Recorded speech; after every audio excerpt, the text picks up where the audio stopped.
The storm rolled over Greenville prison like a living beast, rumbling against the iron roof and flooding the courtyard with sheets of rain.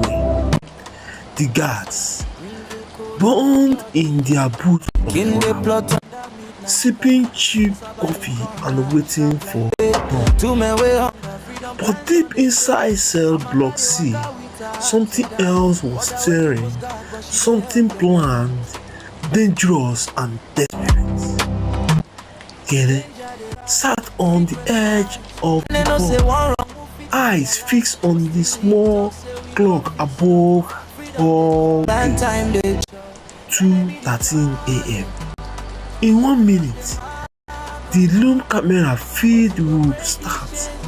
The one Amaka had helped him arrange weeks ago with a phone she wasn't supposed to.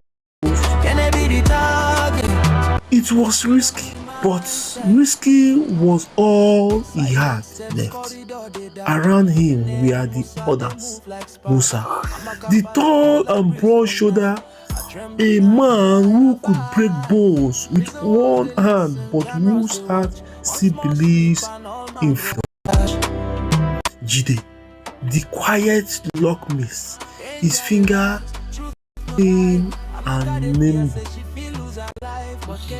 and Rafi, the runner light on his feet and quicker with a lie anyone Gene has ever known. Once the light flicks,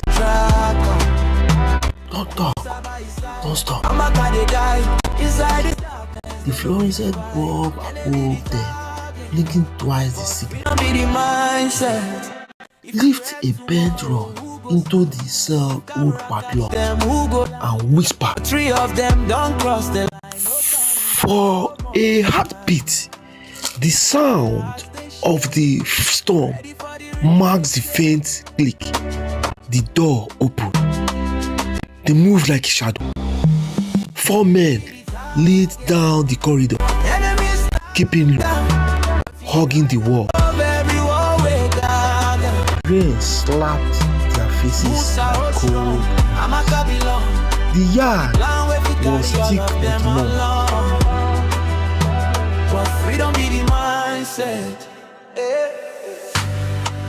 The searchlight dimmed by the storm. Just beyond the fence, Kenneth saw it, a van, headlight off, waiting. Musa swept the wire. They squeezed through. Freedom was 10 steps away. Rafi laughed under his breath, almost unbelieving. We did it. We.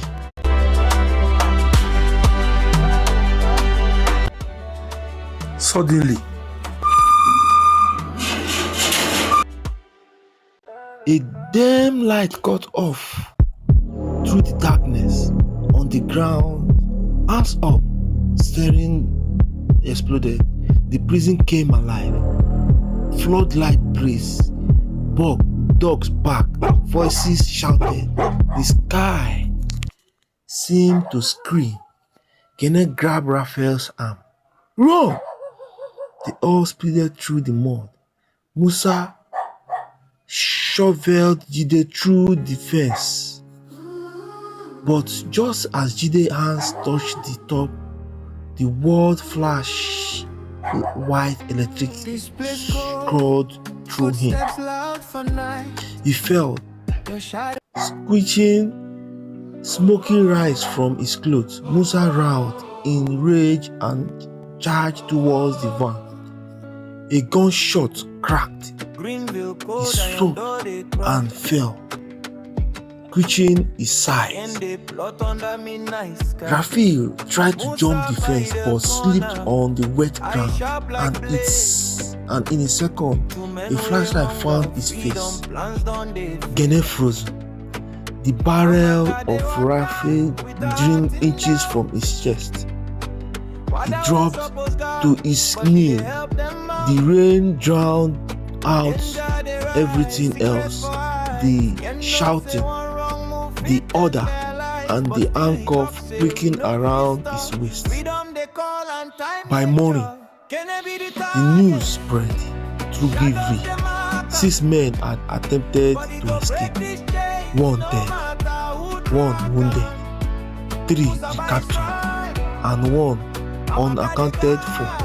The driver of the van gone into the night. Gene and the surveyor were dragged back to the main gate in jail. Guard lined the corridor, silent, watching them pass a parallel failure of defense. Gene didn't look up. He didn't have to. He could have felt Amaka's eyes from somewhere above, behind an observation glass. She stood there, trembling, her uniform spotless, her heart broken. When Gene raised his head just through, their eyes met for a moment. The world fell silent. "It was my idea," he whispered. She questioned later. When questioned later, she had nothing to do with it. He lied to protect her, the woman who has risked everything to help him breathe outside those walls, even for a second. Days later, the storm was gone, but it marked that Gene was moved to solitary confinement, a small concrete room with no window, just a single light that flicked like his hope. The other were transferred to separate prison. Amaka resigned quietly. No charges were pressed, perhaps because no one could prove anything, or perhaps because no one in the system felt pity, but she carried the guilt with her. Every night she could still see Gene's face in the rain, the moment his freedom was stoning inches from his reach. And somewhere in the quiet dark of the solitary cell, Gene whispered to himself, "If freedom costs everything, I will still pay again."